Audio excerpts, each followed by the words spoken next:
Bom dia, irmãos. Quero saudá-los com a paz do Senhor. Amém.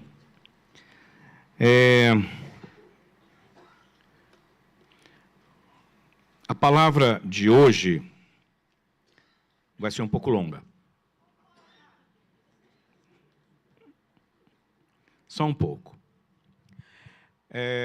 Nós vamos iniciar uma série. Quando eu ia falar essa frase, eu me lembrei de uma frase que as pessoas... Nós vamos estar iniciando uma série. Estar iniciando, isso é horrível. Nós vamos iniciar. Estar iniciando é quando você começa e não tem fim. Mas tudo bem. Nós vamos iniciar uma série sobre mutualidade. Uns aos outros, uns dos outros, uns com os outros. E a palavra de hoje seria como uma espécie de introdução a tudo isso. Nós vamos falar sobre comunhão, unidade, amor. Mas nós vamos começar, irmãos, com uma passagem, que é essa de Efésios 4, de 11 a 16, que aparentemente não fala muito sobre isso.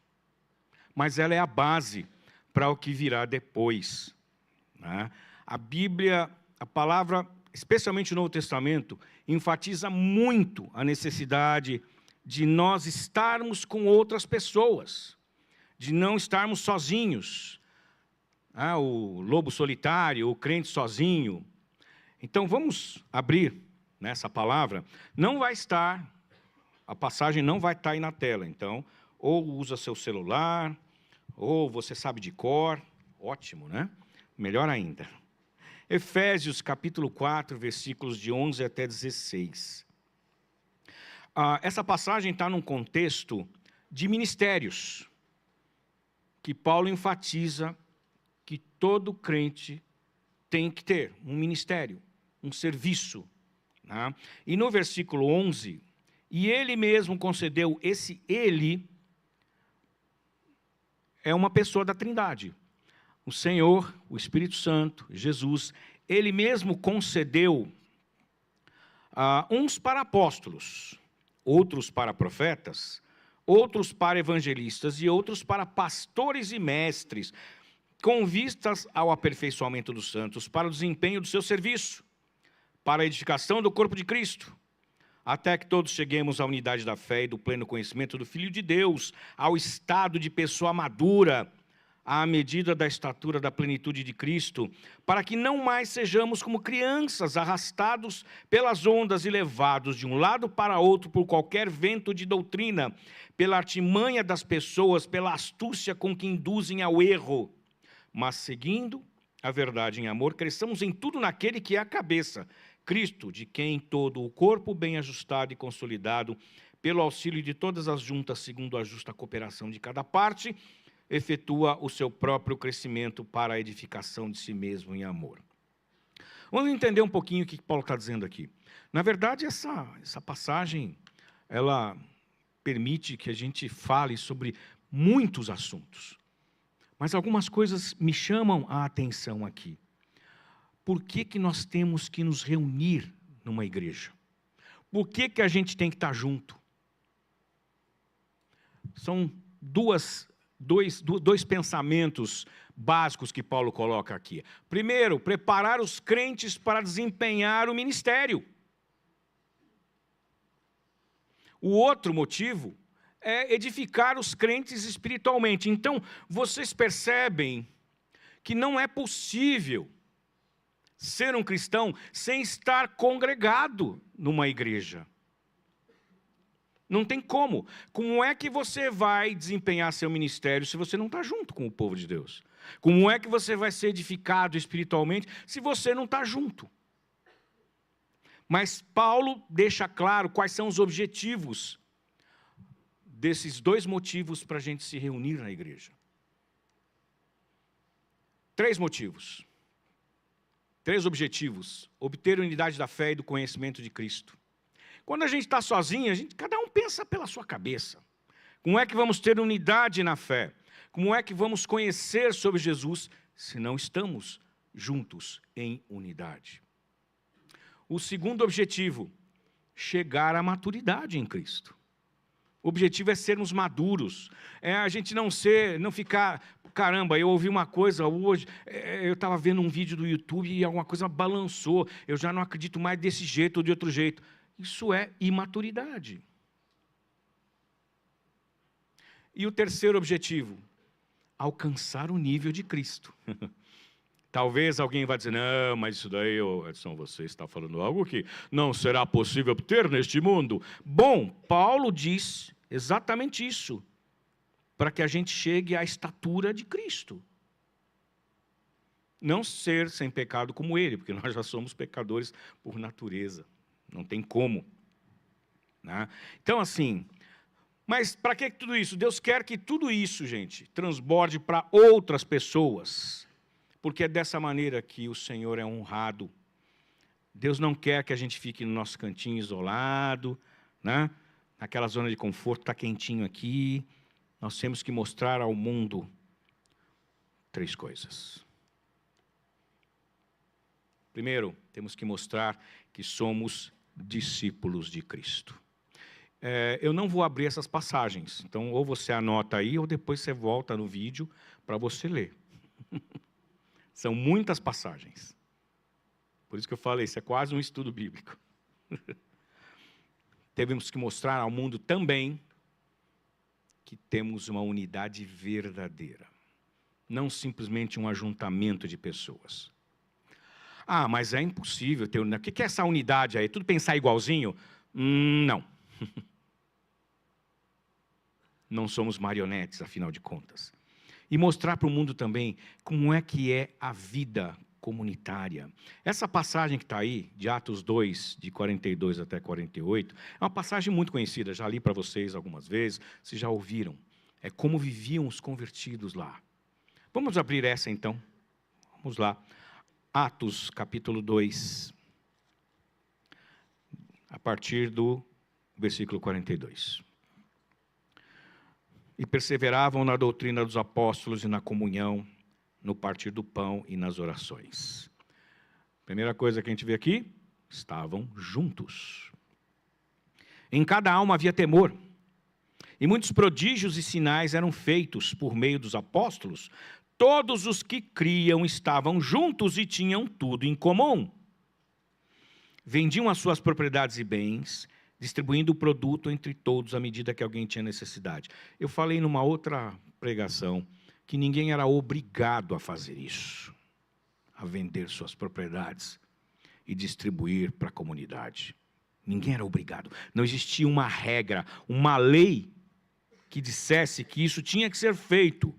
Diariamente perseveravam unânimes no templo, partiam pão de casa em casa e tomavam as suas refeições com alegria e singeleza de coração, louvando a Deus e contando com a simpatia de todo o povo. Enquanto isso, o Senhor lhes acrescentava dia a dia os que iam sendo salvos. Uma vez alguém falou, né? Ah, mas isso aí naquela época, tal, né? Tinha menos gente. Um pouquinho antes, em Atos 1, os que 3.000 se juntaram na comunidade. Aqui não diz exatamente quantos, mas era muito mais do que isso aqui, que nós temos aqui. Era muito mais gente. Então, não é essa questão de número de pessoas. Não é isso que está em jogo aqui. Então, irmãos, para a gente fazer tudo isso daí, a gente tem que estar junto. Você pode adorar a Deus em qualquer lugar. Você pode orar em qualquer lugar. Você pode estudar a Bíblia em qualquer lugar. Mas você não pode mostrar essas 3 finalidades sozinho. Não tem como. Voltando lá para a passagem de Efésios. Palavras difíceis que Paulo diz aqui, né? Dependendo da versão da Bíblia, fica até mais complicado ainda. Então vamos lá. O que Paulo exatamente quer dizer aqui, irmãos? Por que a gente tem que ficar junto? Temos que nos estimular nas boas obras. Um incentivar o outro. Não vou abrir a passagem. Ou você anota aí, ou depois em casa você vê o vídeo de novo. Estimular um ao outro nas boas obras. Outra coisa, exercitar um amor sincero, não amor fingido.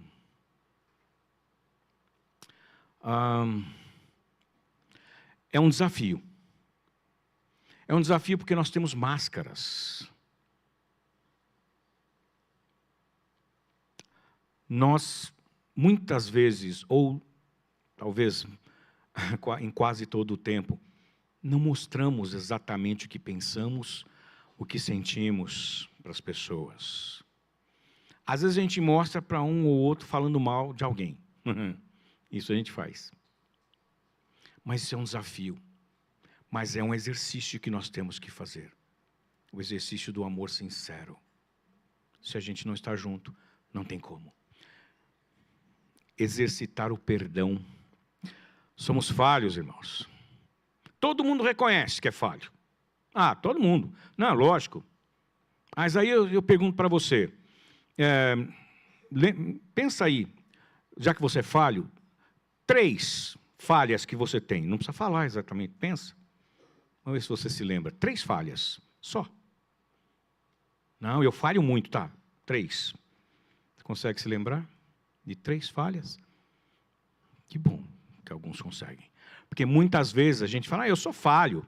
Mas você não vê muita falha em você, não. Mas a gente vê no outro. No outro a gente tem umas 10. A gente aponta umas 10, né? E rapidinho, né? Dá a caneta aí. Quando é a nossa... Espera um pouquinho só, deixa eu ver. Ontem eu não lavei louça para minha esposa. Não estou falando isso. Estou falando de falha de caráter. Aquela falha interna. Que nos faz sentir vergonha. Não só exercitar o perdão, mas também, irmãos, ficar juntos para obter perdão. Um perdoar o outro. Conhecem aquela frase, perdoa, mas não esqueço? Pois é, então não perdoou. Perdoa, mas não esqueço. Complicado, né? Não, eu errei, mas você também... Aí você não está pedindo perdão. Está dizendo que o seu erro foi justificado porque o outro fez alguma coisa que te provocou. E você caiu na provocação, querido, querida. Aí você tem um problema. Também temos que ficar juntos para obedecermos aos mandamentos do Senhor.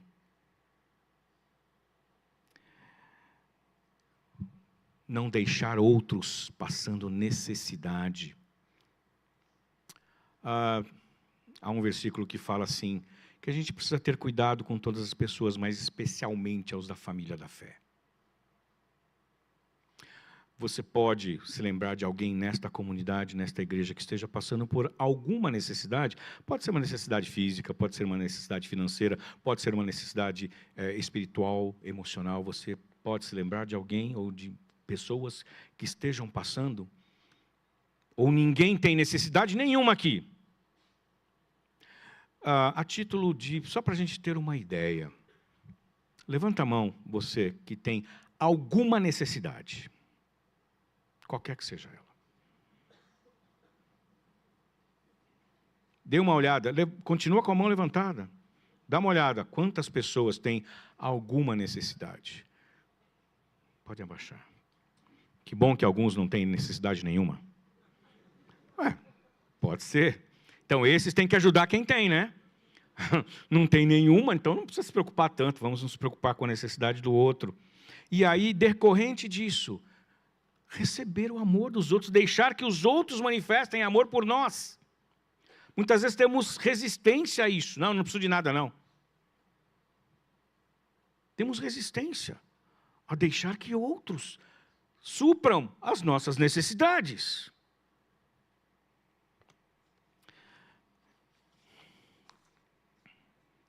Eu não estou querendo dizer aqui, irmãos, que igreja salva. Não é isso, não. Mas Jesus, Paulo, enfatizam que a salvação vem por meio da igreja. Porque igreja não templo. Não é o prédio. É a comunidade dos adoradores, daqueles que um dia entregaram suas vidas a Jesus. É através da igreja que a gente pode mostrar ao mundo que Jesus é o nosso Senhor, é o Salvador da humanidade. É por meio da igreja que a gente pode permanecer firme em Cristo. Um incentiva o outro. Quando você está sozinho, a possibilidade de você desistir ou viver aquela coisa morna é muito grande. Mas o que significa exatamente ter esse relacionamento na igreja? Não templo. O que significa isso? Como é que é isso na prática? O que a gente deve fazer e o que a gente não deve fazer quando a gente se relaciona uns com os outros? A Bíblia utiliza várias palavras diferentes para se referir à igreja, né? Todas têm a ver com a palavra comunhão. Tá? Então, segundo o dicionário, a palavra comunhão tem vários significados. Fazer algo em comum é um deles. Você se reunir para fazer alguma coisa em comum. Outra coisa, outro significado, sintonia de sentimentos. Sentir a mesma coisa ou parecida, né? Mesmo modo de pensar. Todo mundo tem que pensar igualzinho? O que significa o mesmo modo de pensar? Em relação à fé, em relação às coisas do Senhor, temos que ter unidade, ainda que alguns detalhes possam ser diferentes. Eu tenho visto, né, nas redes sociais, como a raiva, a exclusão, o cancelamento estão presentes simplesmente por causa de um pensamento diferente. Estou falando no meio dos crentes, tá? Porque no mundo isso é absolutamente comum. Mas eu estou vendo arminianos chamarem calvinistas de hereges. E vice-versa. Calvinistas chamando arminianos de hereges. Herege, sabe o que é um herege? Não é simplesmente alguém que pensa um pouco diferente. Um herege é aquele que altera a palavra de Deus de modo que anula ou é o contrário do que a palavra diz. Isso é um herege. É muito forte. Então, irmãos, mesmo modo de pensar é ir para a mesma direção. É como um casal. Tem que ter o mesmo modo de pensar, senão separa logo. Agora, eles pensam igualzinho sobre tudo? Óbvio que não. Mas os grandes temas da vida seguem na mesma direção. Também o mesmo modo de agir. Mesmo modo de sentir. Identificação. Identificar-se um com o outro. Você entregou sua vida a Jesus. Eu entreguei minha vida a Jesus. Temos algo muito forte que nos identifica.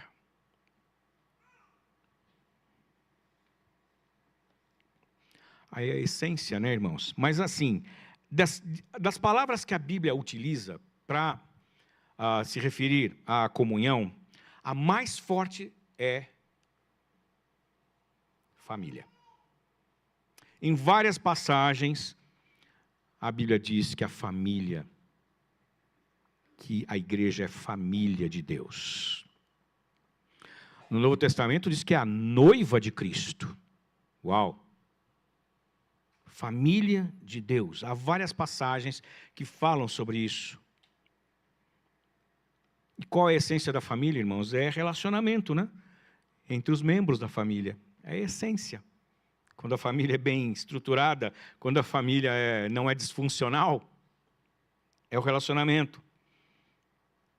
Vamos abrir em 1 Timóteo, capítulo 5. 1 Timóteo, capítulo 5.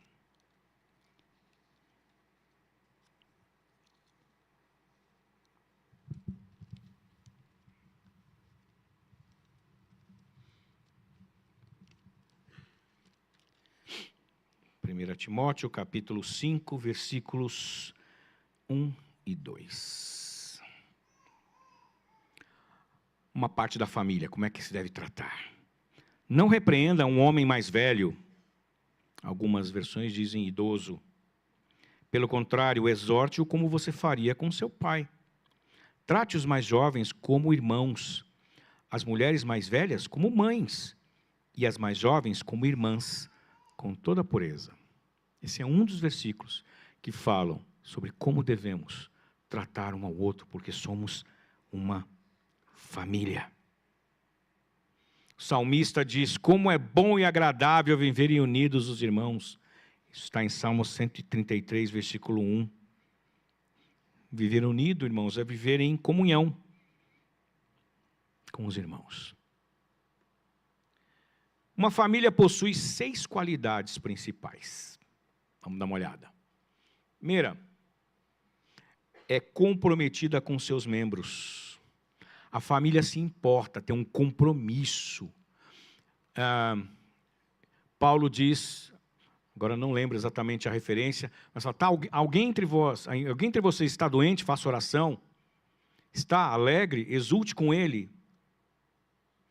Compromisso, a família tem compromisso com seus membros, não deixa de lado, os membros não se sentem sós.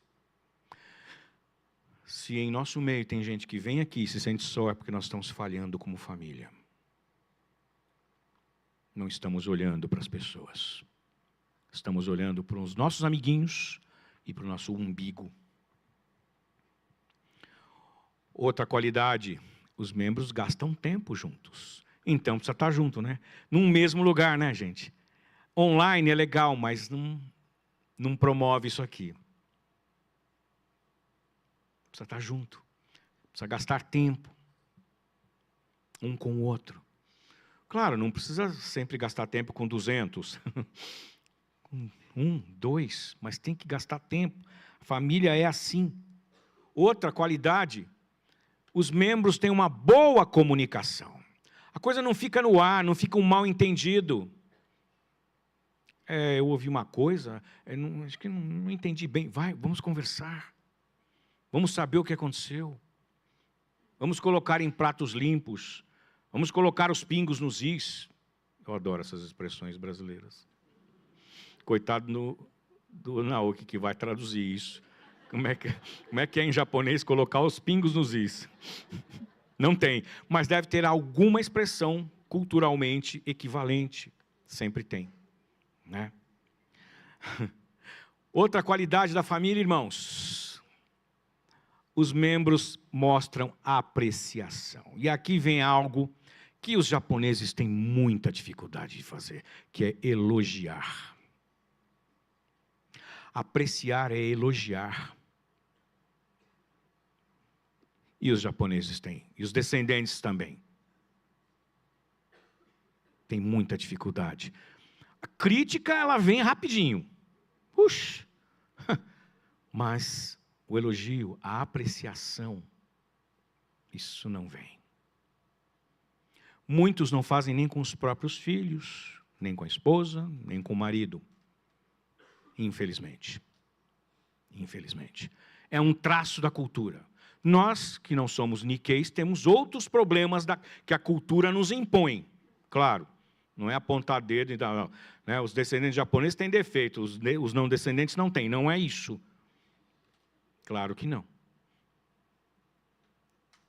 Mas, como a nossa igreja, ela tem uma característica Nikkei, e há muitos aqui, isso é um problema, muitas vezes. Outra qualidade, compromisso espiritual. Eu me preocupo com a sua vida espiritual. Eu me preocupo se você está bem com o Senhor, se você está crescendo no Senhor, se você está caminhando dentro da vontade de Deus. A família faz isso.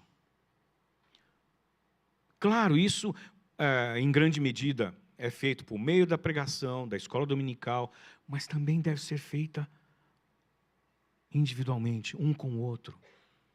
Estimular, incentivar, orar junto.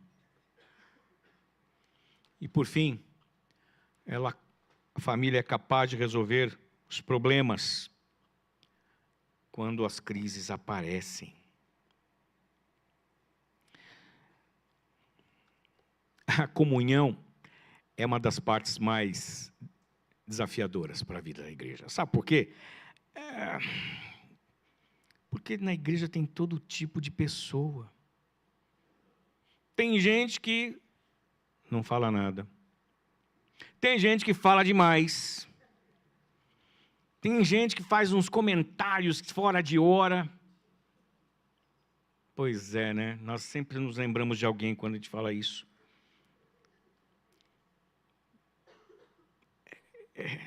Tem outras coisas que incomodam a gente.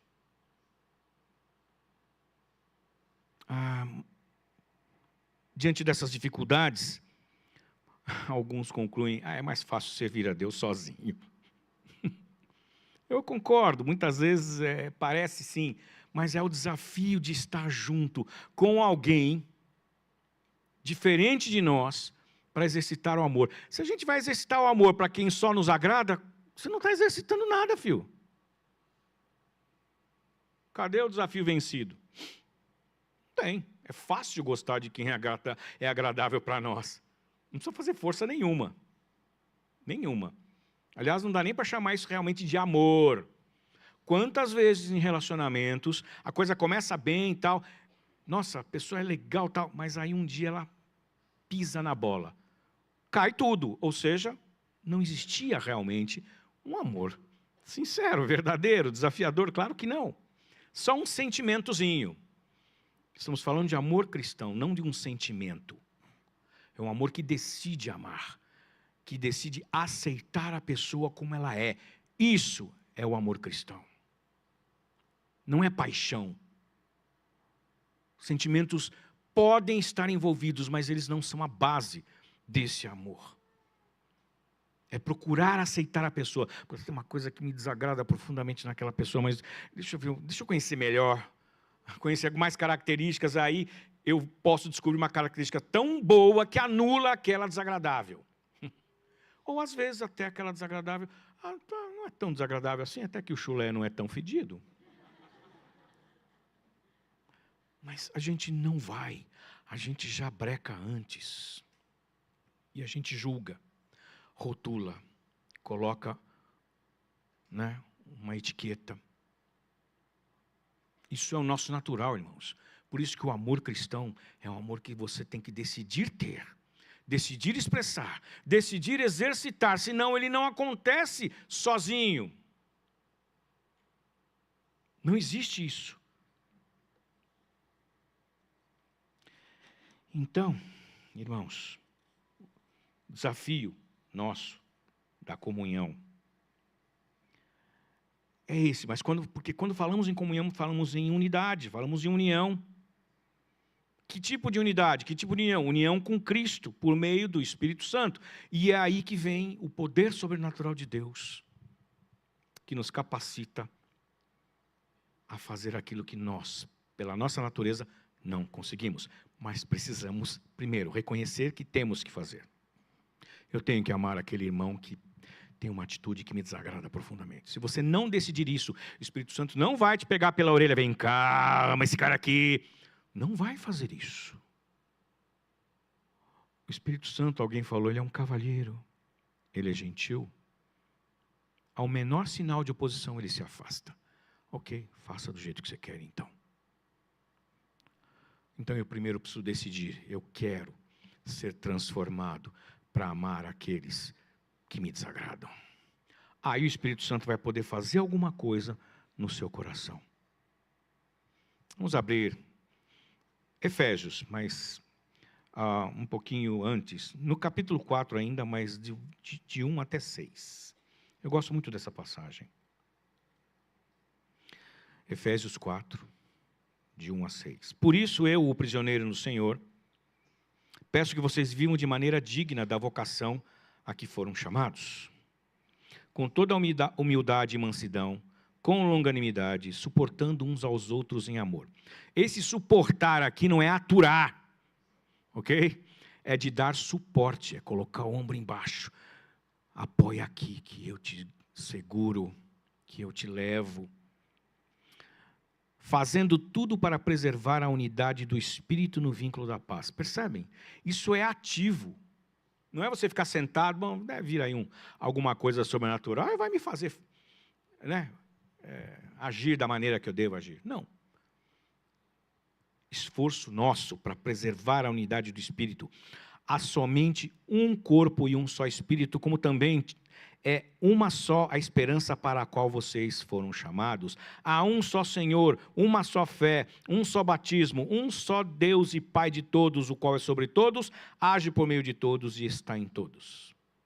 É essa unidade que o Espírito Santo promove. Mas nós temos que agir para que isso aconteça. Ficar sentado esperando, querido, não vai acontecer nada. Não vai. A Bíblia afirma que nós, então, somos um corpo, o corpo de Cristo. E se nós somos membros de um corpo, de uma família, a gente tem que se preocupar um com o outro. Né? Como eu falei aí, essas 6 características de uma boa família. Agora vamos ver algumas vantagens. Há vantagens em viver em comunhão, tá? Parece que é tudo trabalho, né? Nossa, eu tenho que me esforçar, tenho que aturar, tenho que aguentar. Mas pensa que também tem que aturar você, aguentar você. Ou a mim, né? Às vezes eu não me aguento, imagina outros. Não é? Às vezes eu me lembro de uma vez falar, não, eu queria uma pessoa igual a mim. Aí depois pensei rapidinho, falei, nossa, igual a mim? Não. Pelo amor de Deus, eu não ia aguentar, não. Já pensou? As minhas chatices duplicadas? Não. Melhor, não. Então, vamos ver algumas vantagens de se viver em comunhão. Primeira vantagem, somos protegidos. Temos uma proteção espiritual, uma proteção emocional, mas não só isso. Quantos aqui, que eu tenho certeza que já aconteceu, precisaram de alguma ajuda, sei lá, judicial, financeira, conselho, e encontrou aqui? É um privilégio. Você não precisa colocar no Google. Né? É que não tem um Google Holiness Liberdade. Não tem. Tem uns grupos de WhatsApp que você pode, aqui você pode recorrer para encontrar. Outra vantagem, nós experimentamos a presença de Deus em nosso meio quando nós estamos em comunhão. Deus se manifesta. Jesus falou, onde 2 ou 3 estiverem, ali estarei no meio deles. Interessante. Existe a comunhão individual? Claro que sim. Mas a manifestação de poder é quando estamos juntos. Também, quando vivemos em comunhão, nós liberamos o poder de Deus na vida uns dos outros. Abençoamos um ao outro, oramos um pelo outro. Temos empatia por uma necessidade, por um problema que o outro está passando, e podemos liberar o poder de Deus para que Deus haja na vida da pessoa. Olha que coisa boa. Também quando estamos em comunhão, nós vemos o amor de Deus se manifestar em nós, por meio dos irmãos. O amor de Deus se manifesta. Também recebemos cuidados. Que tipo de cuidado? Oração, amor, preferência, aceitação, apoio, perdão, ensino, consolo, edificação. Tudo isso tem um monte de passagens referentes a todos esses pontos citados aqui. E, claro, podemos praticar os dons espirituais. Se nós não vivemos em comunhão com a igreja, os dons espirituais, eu já falei isso também, eles não servem para nada. Por que você vai usar, por exemplo, dom de profecia se você não tem para quem profetizar? Você está na tua casa, sozinho? Exortação, que é chamar a atenção de um irmão em amor para algum desvio que ele esteja. Se você não está junto, você não vai ter esse dom, não. Para quê? Não precisa. Então, os dons espirituais só são praticados quando nós estamos juntos. Se não estamos juntos, eles não servem para nada. Em Gálatas 6:2 fala que nós temos que levar a carga uns dos outros. O mundo é assim. Bom, isso é problema teu, querido, tá? Eu estou torcendo aqui, mas é problema teu. Na igreja deveria ser diferente. Esse problema é muito grande para você. Eu quero carregar junto. Mas aí tem que tomar uma decisão. Fácil? De jeito nenhum. Não é não. Comunhão e unidade dependem de amor. Ele é a marca dos discípulos de Cristo, né? Vamos abrir em João, lá está muito claro. João capítulo 13.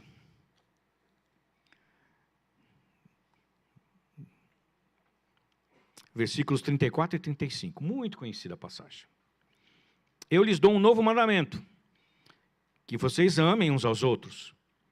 Assim como eu os amei, que também vocês amem uns aos outros. Aí tem a conclusão aqui, a consequência, né? Nisto todos conhecerão que vocês são meus discípulos, se tiverem amor uns aos outros. Já falei também sobre isso. O mundo não vai conhecer ou reconhecer que nós somos discípulos se a gente andar com a Bíblia desodorante, né, debaixo do braço, ou se a gente falar palavras bonitas, ou se a gente ficar pregando para as pessoas. Não é aí que as pessoas vão reconhecer que somos discípulos. É se elas nos verem realmente expressando amor genuíno uns pelos outros. O amor é a marca do cristão. Não amor-sentimento, irmãos, não é isso. Não é isso.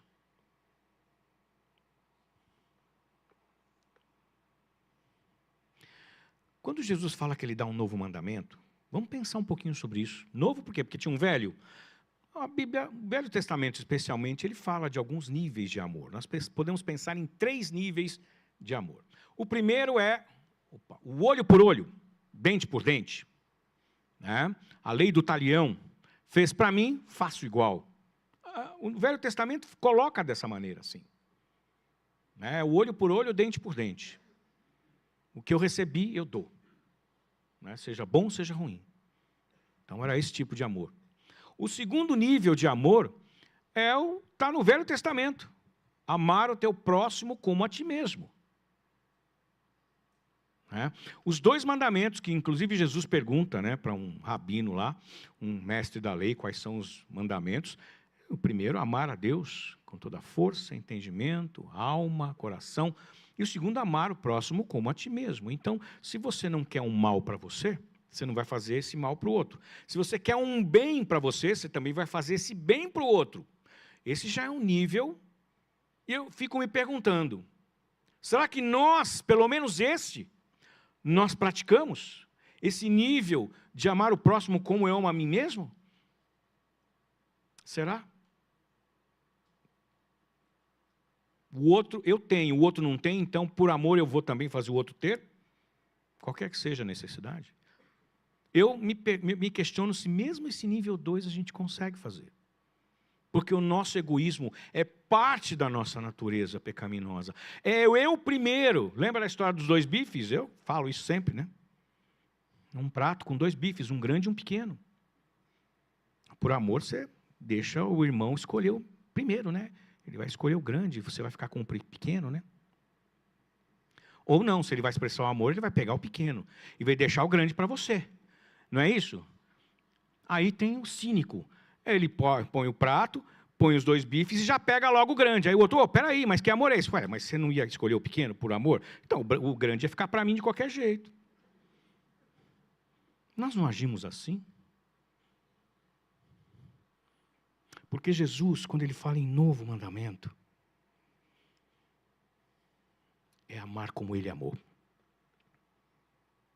E aí que a coisa pega. O amor que Jesus expressou é um amor diferente. Ele não é como a mim. O amor de Jesus tem algumas características diferentes. Ele não desiste. Não desiste da pessoa. Nós desistimos fácil. Nós desistimos fácil. A nossa natureza é essa. É só ver o número de divórcios, por exemplo, num casamento. Agora eu quero que você pense no seu marido, na sua esposa. Você desistiu e só está junto para não ficar mal? Ou você está perseverando com o seu cônjuge? Não é fácil. Não é fácil. Dá vontade de desistir. Às vezes, se eu desistir, se eu pedir um divórcio, vai ficar mal para a igreja. Mas é que o amor acabou. Desculpa, mas é uma bobagem sem tamanho. Que a fonte do amor é Deus. O amor de Jesus serve com humildade. Jesus manifestou isso quando lavou os pés dos discípulos. Ele é o Senhor do universo, irmãos. E lavou pé sujo. Pé com calcanhar rachado.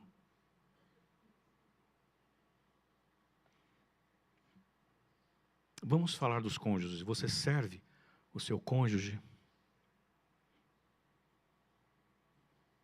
Questiona aí. Pensa.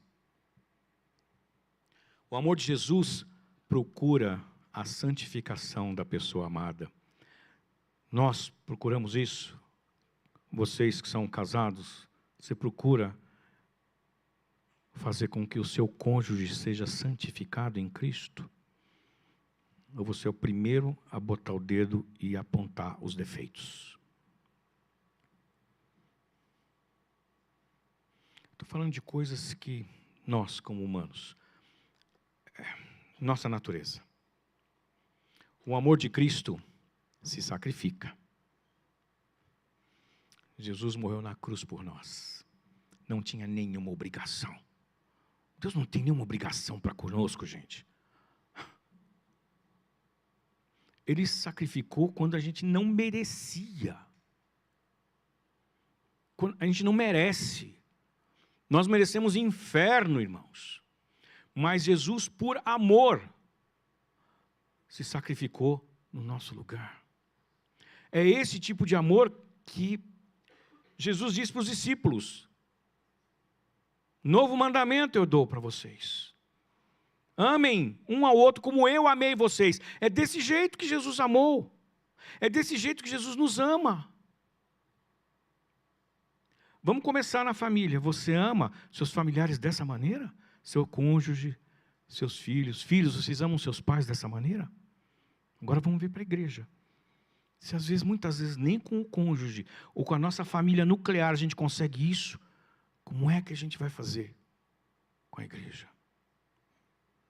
Para que não seja simplesmente um ajuntamento de pessoas que vêm aqui todo domingo cantar umas musiquinhas legais, ouvir umas palavrinhas de consolo e aprender um pouquinho sobre a Bíblia.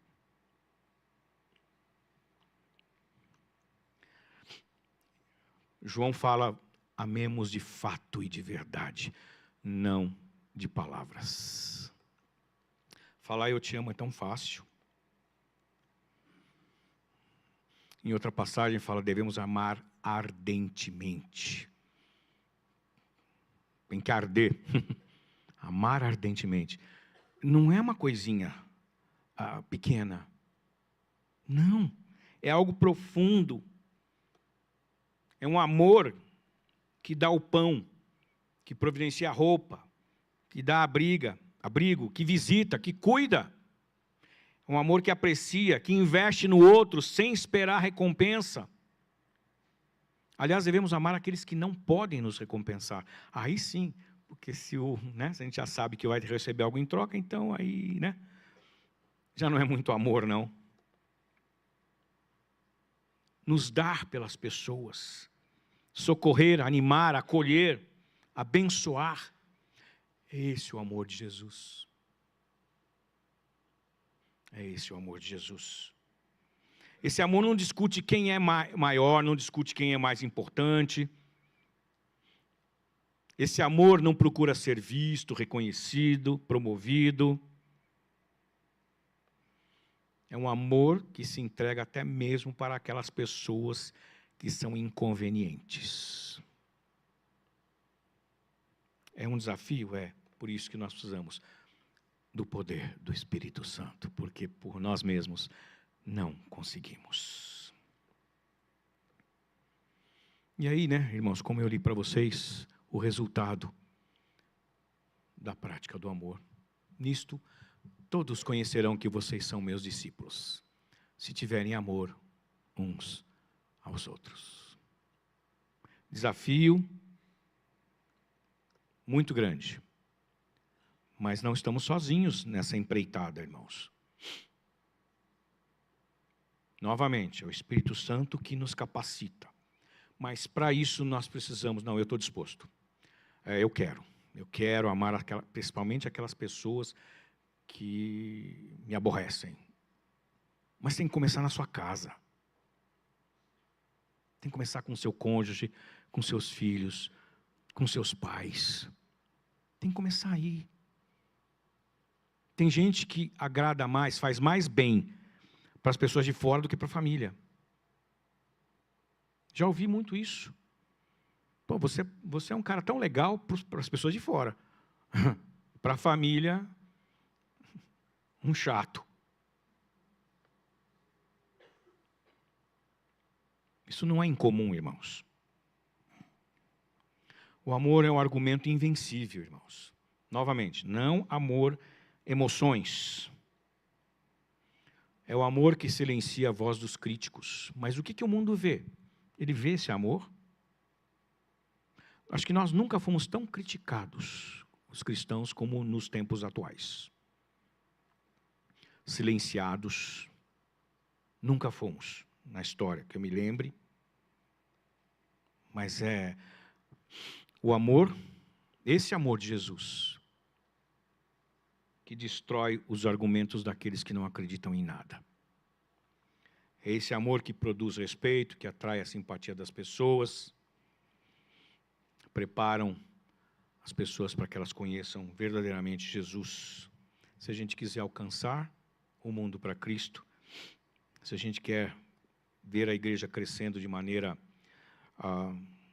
sólida, a gente precisa amar um ao outro, irmãos. Como Cristo nos amou. É o amor de Cristo.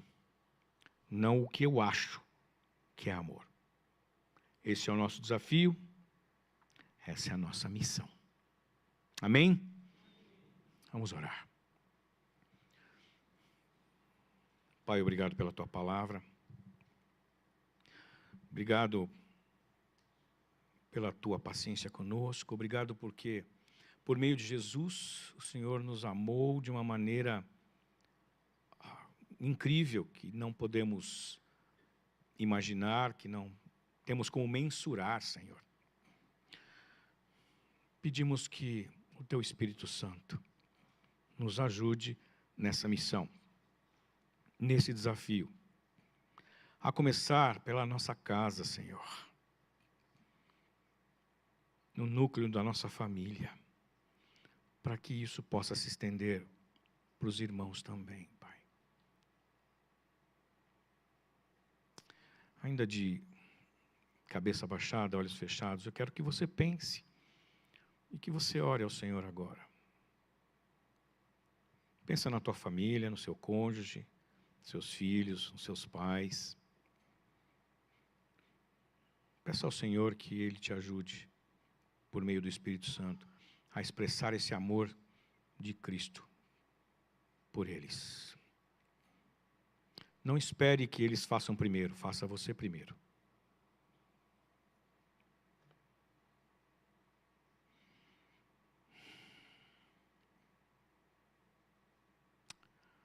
Senhor, precisamos do Teu poder, precisamos do Teu amor em nós, para nos capacitar, Senhor Deus. Nós sabemos a teoria. Nós entendemos a mensagem. Mas o nosso ego é tão forte que procura desculpas, procura explicações, justificativas, Senhor, que na verdade não justificam nada. Então pedimos que o Senhor desenvolva, Pai Santo, nesta igreja, esse amor com que Jesus nos amou. mais uma vez, obrigado pela tua palavra, pelo teu amor, tua paciência conosco. Em nome de Jesus que nós oramos. Amém?